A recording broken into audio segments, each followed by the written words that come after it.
we'd like to begin the 8th PKU UT Forum. For this year, basically this forum has been organized in the form of the closed workshop. But this year, collaborating with Professor Haneda of the University of Tokyo, of the Tokyo College, we'd like to, the open part of our discussion to more broader participant. So the second half of the first session and also the second half of the second session, those will be recorded and will be open to the broader participants. But anyway, this is a new experiment. But anyway, we'd like to continue the discussion we have been taking so far. Okay, so because part of the session will be the program of the Tokyo College. So first, I'd like to ask Professor Haneda, Director of the Tokyo College of the University of Tokyo, to give us introductory remarks. Haneda-sensei, please. Thank you very much, Shirayama-sensei. Thank you very much. And hello, everybody, dear colleagues from Peking University and the University of Tokyo. It's a great honor and pleasure for me to give some words at the beginning of the 8th academic forum between Peking University and the University of Tokyo. The University of Tokyo has many overseas partners to work together for research and education. Each of them is, of course, very precious, but there are some with whom the collaboration is most important, valuable, and effective. Without doubt, Peking University is one of such strategic partners for us. I believe that the University of Tokyo is also one of the most important partners for Peking universities as well. In this spirit, we have held an annual academic forum for more than 6-7 years, and already 7 times to know each other more, to know each other better more, to find new research partners and new topics for academic collaboration, and to produce innovative achievements with great impact. I would like to thank Professor Shiroyama Hideaki and his team for their tireless effort to realize the forum steadily and successfully. Also, I would like to express my deep gratitude to Peking University's relevant departments and the international office. This continuous bilateral effort between the two universities has already produced some meaningful fruits. The establishment of East Asian Academy for New Liberal Arts, so-called EAA in Chinese. I'm not quite sure if my pronunciation in Chinese is very good. Tonya Yiyuan Chuyuan is, among others, a very important one. I'm sure we can make many other new achievements by continuing to hold this academic forum. And this year, as Professor Shiroyama has already mentioned, I'm happy to announce that a part of this academic forum will be recorded, edited, and diffused to the public through the Tokyo College's YouTube channel. This is the first attempt of this type in our history of collaboration. Because of the pandemic, it is difficult for us to make a trip and see each other in person freely for the moment. But partly because of the pandemic, we have obtained a new type of online communication like this. I hope this year's forum is meaningful, fruitful, and successful for the participants from both universities and for the audience. Thank you very much. 谢谢大家. Thank you very much, Haneda-sensei. Okay, next, I'd like to ask Professor Tan Siki, the Dean of the School of International Studies at Peking University, to give us an introductory word. Professor Tan, please. Thank you very much, Professor Hirayama, and dear Professor Haneda, Professor Takahana, and all my dear colleagues. It's very nice to see you again online in the beginning of the new year. even across thousands of miles. Hope all of you and your families are fine. The theme of this round of PKU UTokyo Forum is about growth, distribution, and common prosperity. It's also a traditional and even the core topic of political philosophy, which belongs to the category of social justice, the main concern of every government. In China, after 40 years of reform and opening policy, especially during recent years of the campaign against the poverty, living standards of the common people has drastically ameliorated. Absolute poverty is eliminated. Even the distribution of national wealth is far from equal.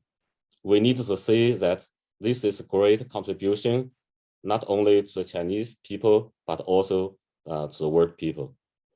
As for the impact of COVID-19 on Chinese economy, because the pandemic has been relatively effectively controlled by the government, and China has heralded the new round of e-commerce, and this has been proved having provided some alternative for trading and commerce. So even if we have witnessed a series of collapse of small businesses in our daily life, any obvious enlargement of inequality is not so keenly perceived by most of the people. Certainly, China has a quite different mechanism of distribution and redistribution of national wealth compared with that of Japanese. And the government has also played a very active role in combating the pandemic. I think this also helps to alleviate the difficult situation. Out of China, I think it is quite different story. The pandemic has dramatically worsened the living situation of the people of low income.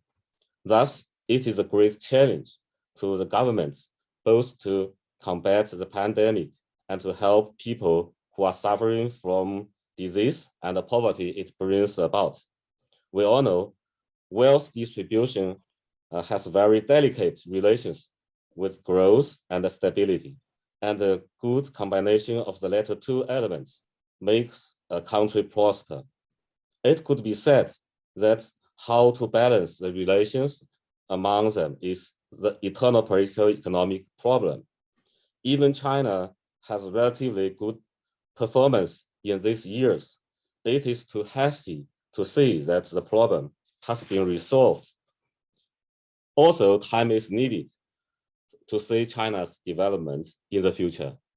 I hope our discussion could provoke inspiration among our colleagues and make some essential contribution to help people dealing with this problem in this difficult situation.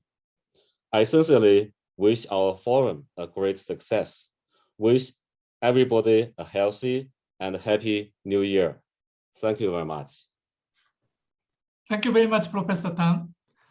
Then I'd like to ask Professor Akio Takahara, the professor at the Graduate School of Public Policy at the University of Tokyo, to give us an introductory word from the University of Tokyo side. Takahara-sensei, please. Well, thank you very much for this wonderful opportunity. I'm so happy to be at this forum, the dialogue. It's amazing. 2 years have quickly passed since we last met in Beijing. And that was my last visit to China in the past two years. And, you know, we are all in times of difficulties, right? In all sorts of ways, all over the world. But if we focus on Japan and China, we all understand that this is a critical moment of time. We cannot meet each other direct. There's such a lack of direct communication between the two nations. And this could cause very serious misunderstandings, which cannot be solved. So I think we all know that the responsibility of the two universities, the two top universities of the two countries, the responsibility is even heavier than before. And the importance, the significance of our exchange, our effort to mutually understand each other better is of utmost importance. So I thank you so much for gathering again this year to this dialogue. And I truly look forward to the discussions that are coming forward. I think we have a fantastic lineup ready for the discussions today. So let me stop here and say thank you once again to all of you, especially those who made this possible. You know, on our side, Ms. Wei Jinting has played a big role in making this happen. So on the PKU side, I believe Chen Fan and her team has worked hard. So thank you so much. That's all from me. Yeah, thank you very much, Takana Sensei. Okay, so we'd like to move to the part one of our program, the second presentation of this first panel. The second speaker is Professor Wang Dong. He's a professor at the School of International Studies at Peking University, but he is also the Deputy Director for the Office for the Humanities and Social Science and the Executive Director of the Institute for Global Cooperation and Understanding. So the Professor Wang Dong will talk about China's post-COVID-19 economic outlook and the new trend in globalization. So Professor Wang Dong, please. So it's my great honor to participate in this year's PKU and UTokyo Forum. My presentation will have two parts. In part one, I'll offer some observations about China's economic outlook in the post-COVID-19 world. And in part two, I will examine the new trends in globalization against the backdrop of COVID. In 2021, China has maintained a leading position in the world in terms of economic development and the pandemic control. For the first 3 quarters, China's GDP recorded at 9.8%, well above its annual growth rate target of 6%. Even if with GDP growth of the last quarter possibly reducing to 4 or 3%, the GDP growth of 2021 is highly possibly around 8%. In terms of foreign trade, in the first 11 months, China's total imports and exports expanded 22% year on year to $5.56 trillion US dollars, passing the total imports and exports of 2020. In 2021, China remains to be one of the most attractive investment destinations around the globe. Just a couple of days ago, on January 1st this year, the new negative list of further relaxing manufacturing sectors and further relaxing of service sectors in free trade zones respectively took effect with the aim of at expanding high level opening up and facilitating high quality economic development of China.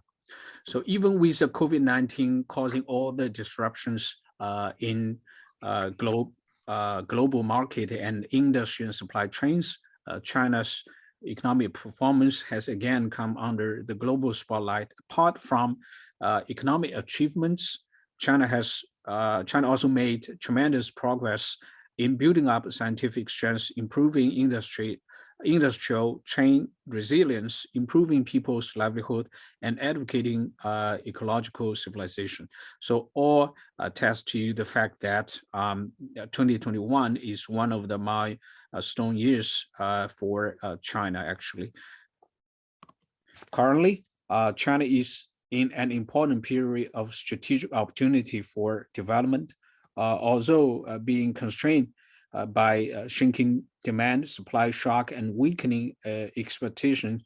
China with a complete industrial system, abundant human resources, a complete infrastructure system, a strong domestic market, and surging market vitality in post-COVID-19 period is fully capable of realizing steady, sound, and sustainable economic development with strong development moment.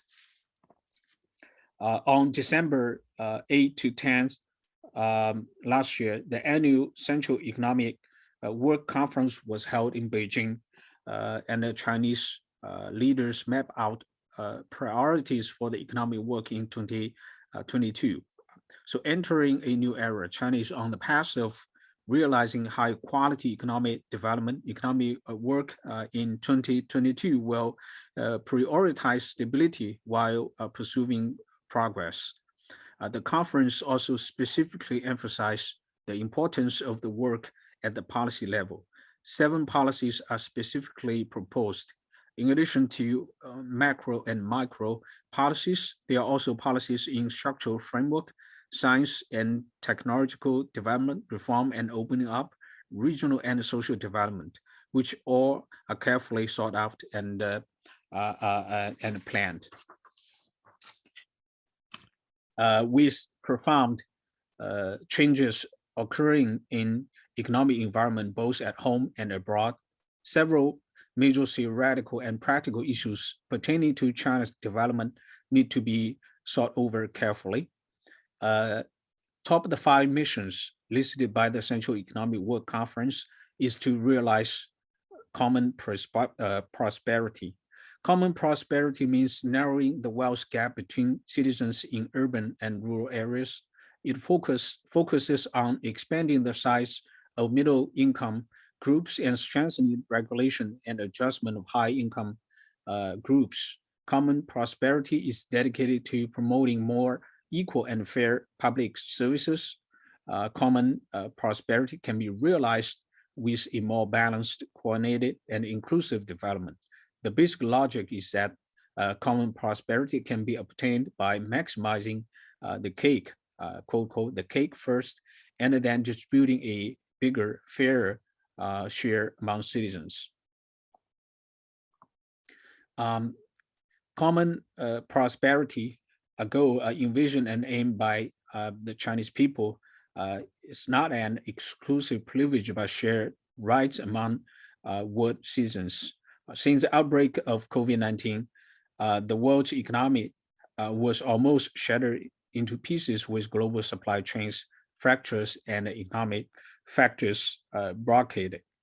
2020 saw many abrupt changes in international trade and the global economy unseen in decades. The pandemic also weighed heavily on international trade, disrupting operations and causing supply chain pressures. In 2020, the world GDP growth was reduced to a negative 3.3%.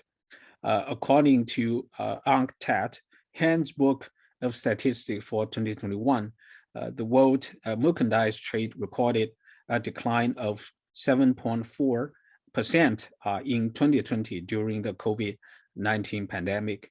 Global exports amounted to 17.6 trillion US dollars, a 1.4 trillion US dollar fall from the previous year. So this was the biggest annual decline since 2009, when trade fell by 22%. The decline in global services trade value was much stronger, with a contraction of 20% in 2020 compared to 2019. This was the biggest decline in services trade since the beginning of its recording. Also, global foreign direct investment flow dropped by a dramatic 35% in 2020. In 2021, last year, throughout the fierce battle, the global battle against COVID-19, Chinese government also put protecting the people and the human life above everything else. Thanks to the tireless efforts of all Chinese people, the gains in controlling COVID-19 were continuously consolidated, and China also supported global cooperation on combating COVID-19, made huge contributions in terms of vaccine sharing, etc. Based on data in WTO IMF COVID-19 vaccine trade tracker, total number of doses exported from China accounted for 32 0.9% of the total supply of vaccine around the world. With COVID-19 reigned and weakened, the outlook of the world economy looks not bleak anymore. Trade and Development Report 2021 indicates that global growth might hit 5.3% in 2021, its fastest rate in nearly 5 decades. The recovery, however, is uneven across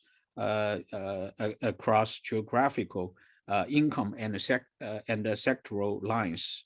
And what's more disturbing is the gap between developing and developed countries in terms of vaccine utility.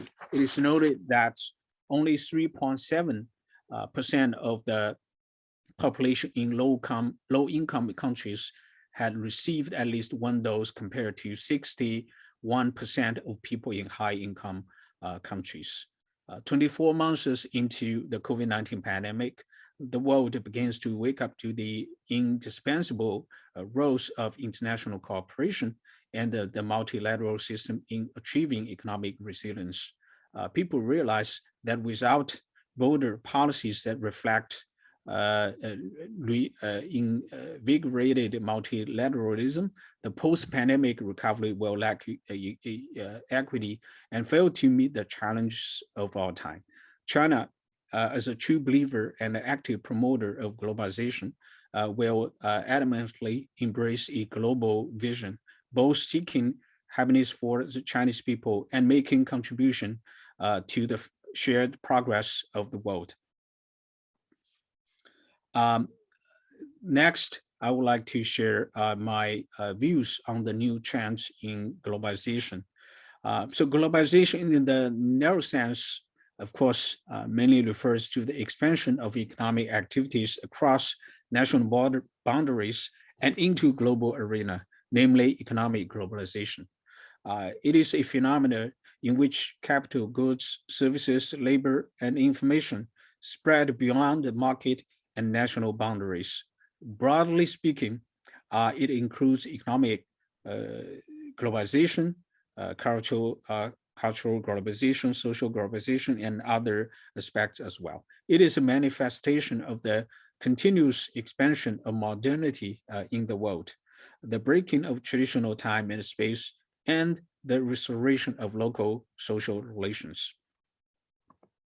However, since the birth of globalization, the controversy surrounding globalization has never ceased, and the negative factors gradually give birth to the wave of so-called deglobalization. And the deglobalization refers to the regression of interdependence and integration. This concept was first introduced by Walden Bellon. In fact, the deglobalization voices accompanying the COVID-19 is not the first time that deglobalization appeared.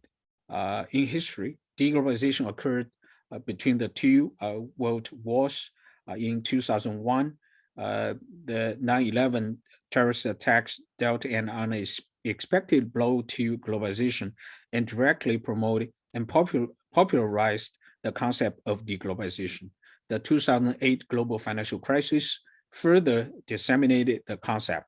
In 2016, with Trump's coming to power, Britain's Brexit, and other so-called black swan events, deglobalization once again became the focus of the world. Under the shadow of the COVID-19, globalization has encountered unprecedented challenges. As the pandemic spreads all over the world, the economic globalization has slowed down and even halted. The global flow of personnel has been blocked. Ian Bremmer argues that the global outbreak of COVID-19 will change the history of globalization, accelerating the process of geopolitical recession and deglobalization. However, from historical experiences, I believe globalization will accelerate after each crisis, and COVID-19 is no exception. In terms of the performance of 4 pillars of global connectivity, i.e. Trade, capital, information, and people.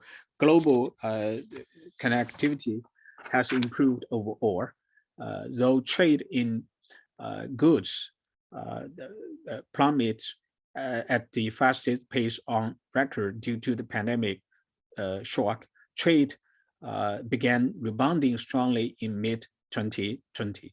And by early 2021, global trade volumes are setting new records. Foreign direct investment flow fell 35% in 2020, but they are set to achieve pre-pandemic level in 2021.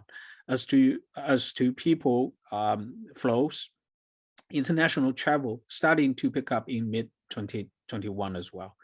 The law of economics and technological innovation dictate that deglobalization will not become the future trends. First, globalization is essentially the globalization of economic integration.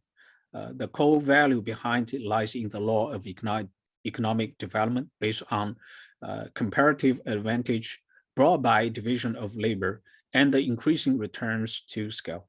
The linkage between China and the world economy and the international division of labor in the global industrial and supply chains are the manifestation of the law of economic development, not man-made. On the one hand, for China, after 70 years of industrialization, China has built one of the most complete industrial systems of industrial categories in the world, and has developed large-scale and fully functional industrial and supply chains. And now it stands as one of the world's largest commodity producers and consumers, and is at the hub of the global production network. The global pattern of supply chain that has been formed over the past 40 plus years cannot be overturned by a pandemic, and China's advantage and position in it will not disappear easily. On the other hand, many countries, after experiencing pains, will deepen their close ties with China. They may try to disperse risks through diversification strategies, but dispersion is not separation, and it is impossible to quote unquote decouple from China. At the same time, multinational companies needed to measure the cost, benefits, and possibilities of transferring production chain in the short term. They are unwilling and indeed unable to abandon the existing global supply chain with China at the center, to rebuild a completely new global network of supply chains. In fact, multinational companies such as Boeing, Tesla, ExxonMobil, etc., are expanding their investment in China. Therefore, the prediction of large-scale transfer of supply chains out of China has not come true. Thus, the deglobalization embodied in the decoupling theory violates the basic principles of efficient allocation of global economic resources and effective organization of production, and therefore will not become a reality. Overall, based on the UN UNCTAD data, the rate of foreign direct investment is on track to reach pre-pandemic levels in 2021. Second, technological development constitutes another important factor in negating deglobalization. Technological innovation will promote the continuous development of globalization, thus weakening the trend against globalization. Historically, after each round of deglobalization, there was a new round of globalization process indeed. One of the deep reasons is that technological breakthroughs will boost the growth of global economy.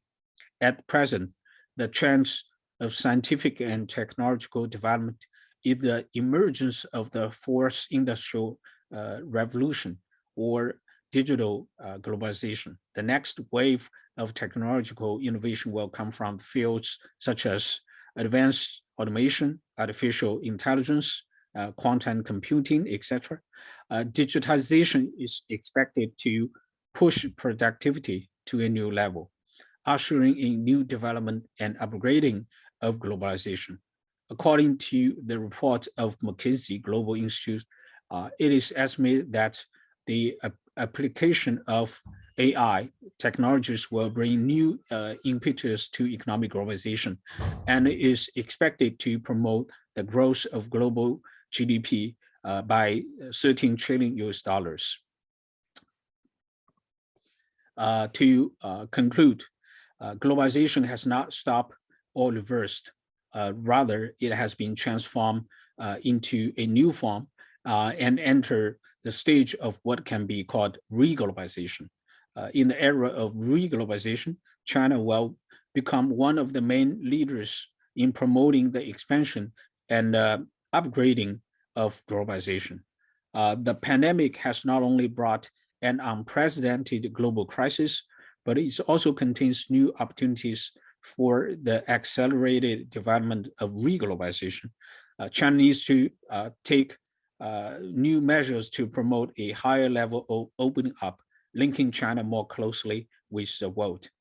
RCEP will has just become effective a few days ago. This gigantic,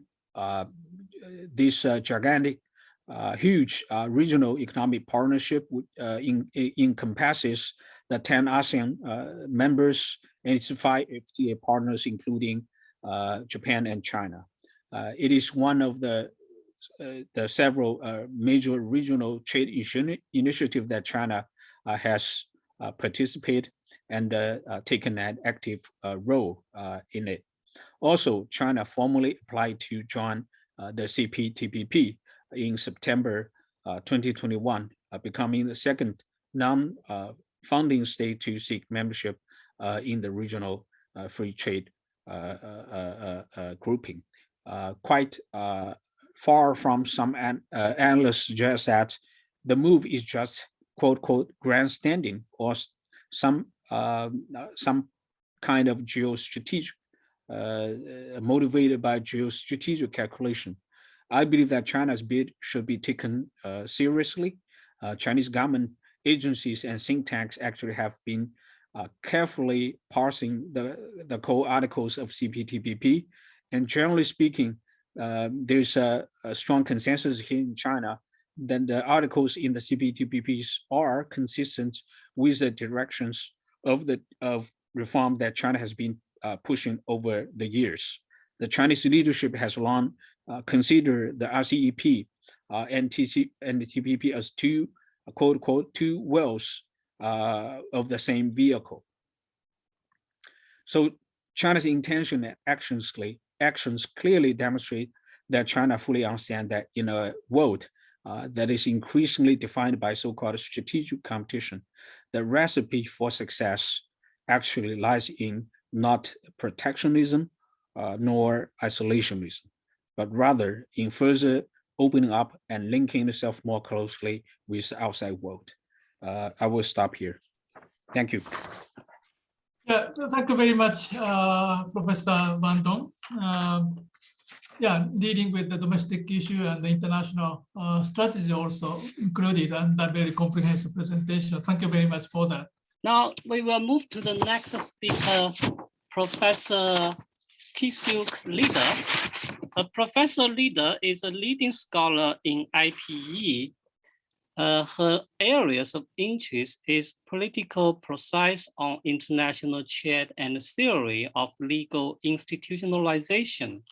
She used to serve as executive director of International Political Society of Japanese Politics of Japan. The major books she has published include International Monetary Cooperation among the US, Japan, and Germany, and Legalization and Japan, the Politics of WTO Dispute Settlement.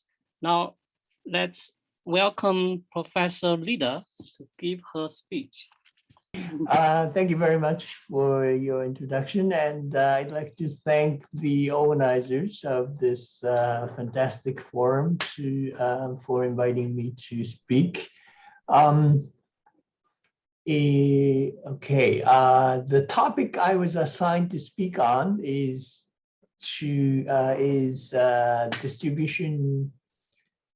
growth and distribution from the perspective of international political economy. So I'll share my screen. Actually, this is a misnomer because I'll introduce some IPE theories, but in the end, I'll end up with the domestic political economy model to explain what Kishida is doing. So I'm sorry if I caused any confusion. So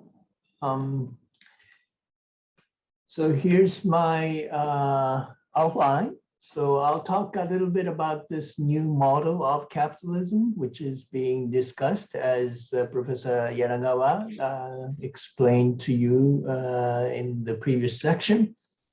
And then I'll raise this question of why are we talking about distribution? And then I'll introduce three sets of explanations. One is a series of economic factors that are lying in the background. The second is IPE theories, as I said. And then the third is a domestic political model. And in the end, I'll conclude. What is a new model of capitalism? Basically, there is a general and widespread dissatisfaction among our political elites. Maybe not all, but among some so-called political elites, that the neoliberal idea, which has been very influential in Japan and elsewhere, is not working. So this first line in Kishida's talk in the parliament earlier last month said that the neoliberal idea that everything will be fine if we just leave it to the market and competition, has been a driving force, but it has also created many harmful effects. So they want to address this problem. However, being dissatisfied with the current status quo is one thing, but creating a new idea or a new model is quite another, which is much more challenging. So he basically resurrected this idea of virtual circle or cycle of growth and distribution, which has been around for a while in Japan. Actually, the Abe government talked about it for a long time. Basically, this growth and distribution are like a circle. One thing leads to another, and another leads to the first, and therefore, if there's a virtual circle, they reinforce each other. If there's a vicious circle, they just counter each other.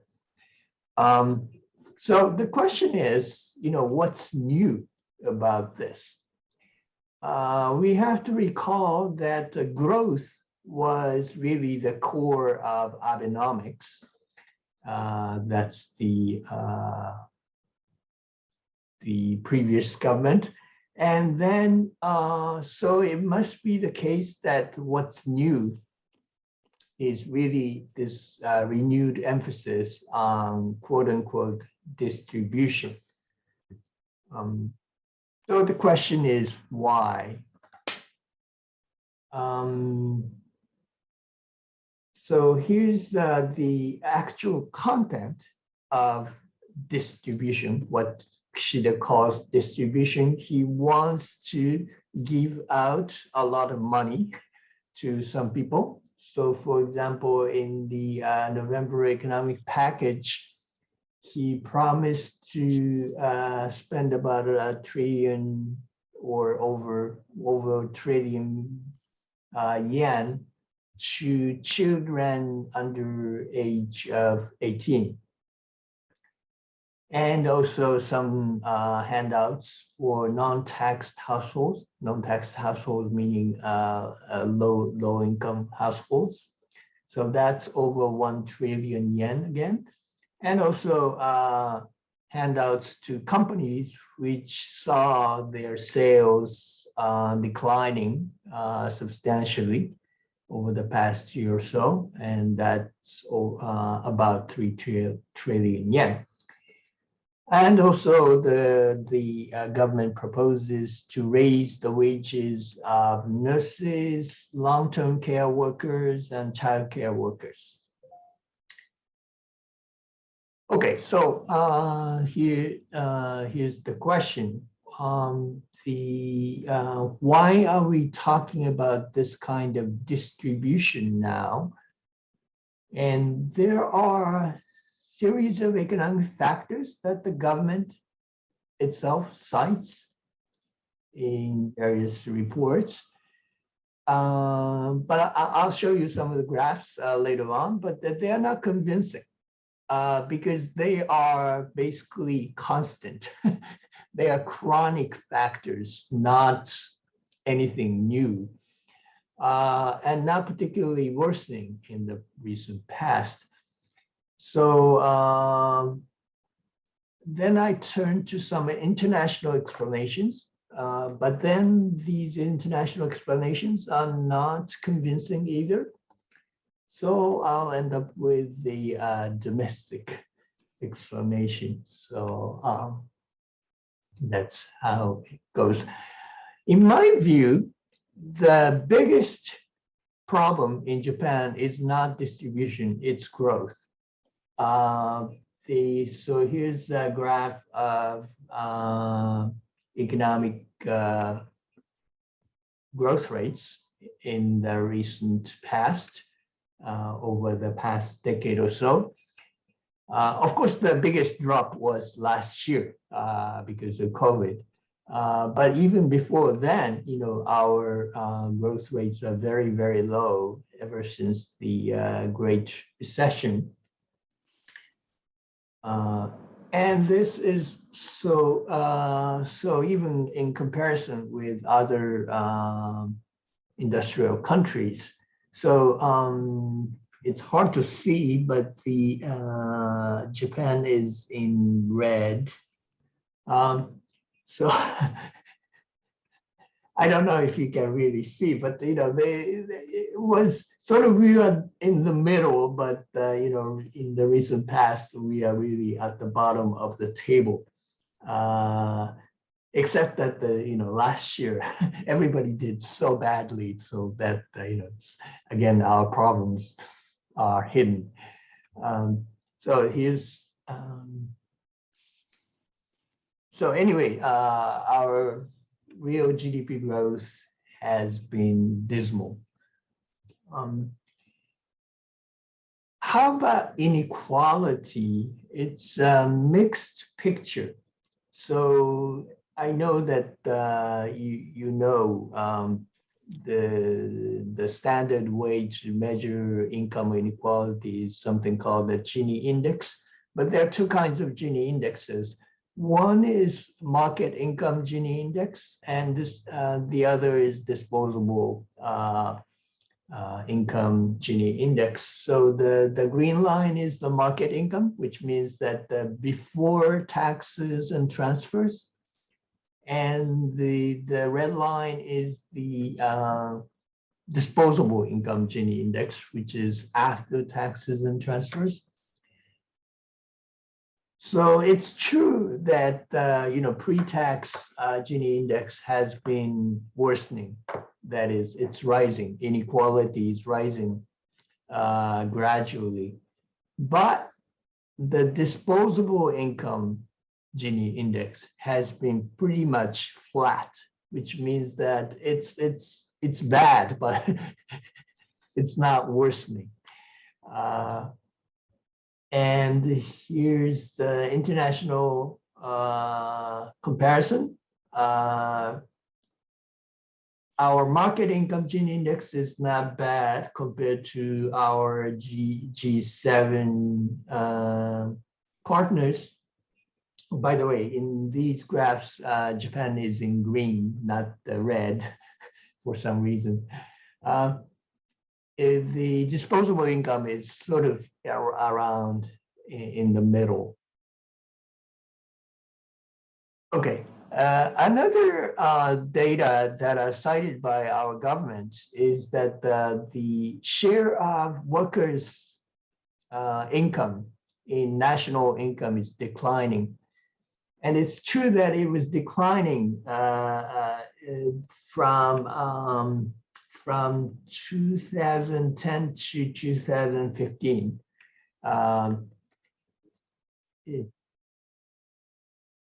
That line, and it was worst among the major industrial countries, but it's recovering.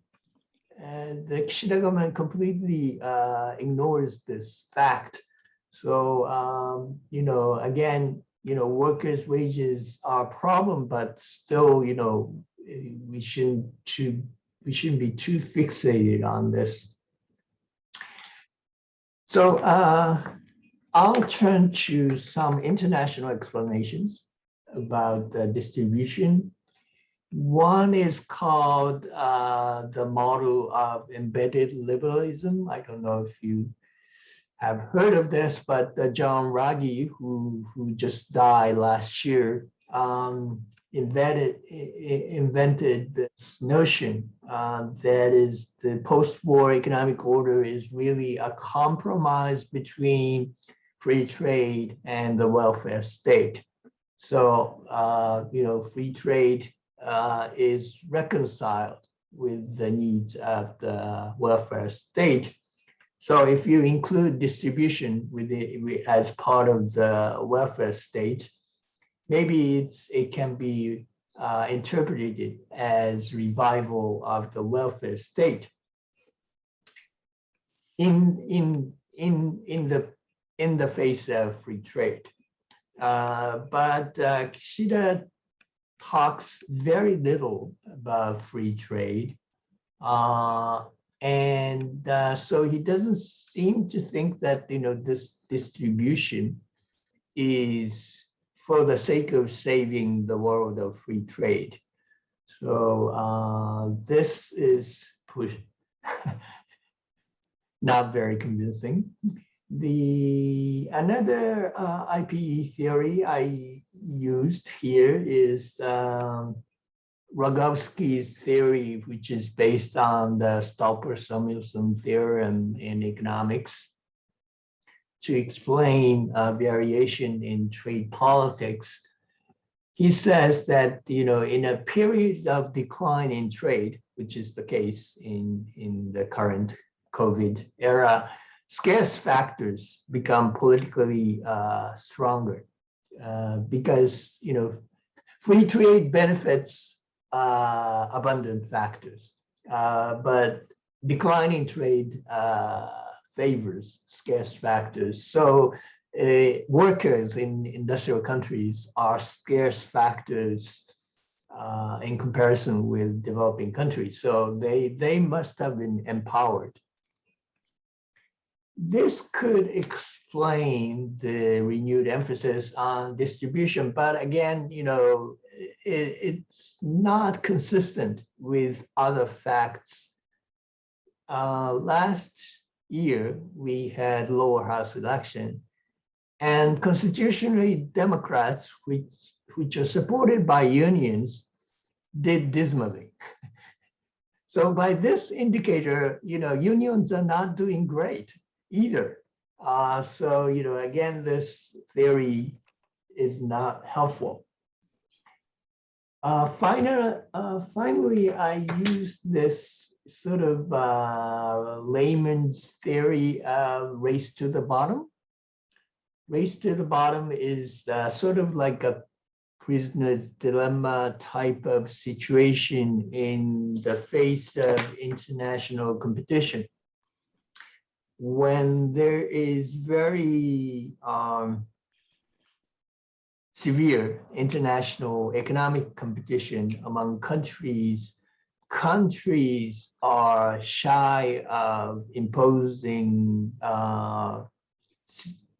hard regulations and environmental standards on firms, because firms will be saddled by these costs and they won't be able to compete internationally. So that gives the government an incentive to loosen economic or environmental regulations. So that explains the loose standards, loose regulations in industrial countries under international competition. Now, distribution, as I said, if it's part of the welfare state, can be understood in this framework. That is, you know, if you have a high welfare state and low welfare state, and high welfare state because they impose higher costs on their companies. Companies are not able to compete internationally, so therefore they complain to the government and say that, you know, we can't compete internationally if we have so high costs. Then the government will loosen or lower standards or lower welfare. So that will lead to this right bottom corner, which is suboptimal. So again, distribution can be understood in this way. In other words, they're trying to move from right bottom corner to the upper left hand corner. But again, you know, since Kishida talks so little about international competition, this is not convincing either. So what I end up with the so I'll skip this slide. So what I end up with is a domestic explanation, or there's a domestic political economy model called the political business cycle. I'll get to that in a minute, but let me just show you the graph of cabinet popularity in the recent past. So 2020 is still the tail end of the Abe government, and the end of 2020, and then 2021, that's the Suga government. And then after October 2021, we have this new Kishida government. But as you can see that the cabinet popularity was declining already under Abe. Suga had a rocket start, so he had a very high popularity in the beginning, but then steadily his popularity declined. So just before the lower house election, last fall, you know, the cabinet popularity was down to a very dangerous level for the ruling coalition. So Kishida had to do something to keep the ruling coalition in power. Okay, so here was what happened during the October 2021 election. Everybody, and almost everybody promised to give money to people, which is just amazing. The Komeito, which is part of the junior partner in the ruling coalition, was the most modest. They just said, you know, we'll give 100,000 yen to children. But other parties, I won't go into detail about this table, but other major opposition parties, they all promised much more ambitious distribution goals. Basically, they said they'll give a lot of money to people. And also they promised, opposition, not the ruling coalition, but the opposition all promised to cut the consumption tax rate to 5% or lower. Again, this is another way of redistributing wealth to the people. So this reminds me of a very old domestic political economy model where the government stimulates the economy just before the election so that people will feel good about themselves and they'll vote for the incumbent candidate. This was very popular during the 1970s in the United States because, you know, apparently some politicians engaged in this kind of behavior, but it just went out of fashion because it rarely works. But this really fits the behavior of the Kishida government. I mean, Kishida himself didn't promise much, but since it was pushed by the Komeito government, he had to follow. He had to, you know, go along with the Komeito, and he had to promise to give money to people. So this is a very typical example of political business cycle. What's really novel is that the stimulus will come after the election, or really early this year. The stimulus was supposed to come before the elections so that the government's popularity will be high before the election, but that didn't happen. But anyway, they didn't lose the election. So happy ending for Kishida, but I don't know if it's good for Japan. So that's my conclusion, and I hope that Japan will grow out of this silly game and go back to the more important business of attaining sustainable growth. Thank you very much. That's all from me. Thank you very much, the Professor Chen Xiaofan and Professor Ida and Professor Lei Xiao for the stimulating the discussion. Okay, so we'd like to move to the final part, the closing remarks. So first, I'd like to ask Professor Don Xiaofan to give us final remarks from the beta side, please. Okay, thank you, Professor Shinoyama, for setting up this wonderful floor for us to exchange our ideas on this very important topic between growth and distribution. I think it's a very timely topic, especially in these years, because as we know, I think not only China and Japan, but also the US is talking about how the policy will orient it towards the middle income classes. So I think it's a worldwide phenomenon. So how to look at this special issue from the East Asian perspective?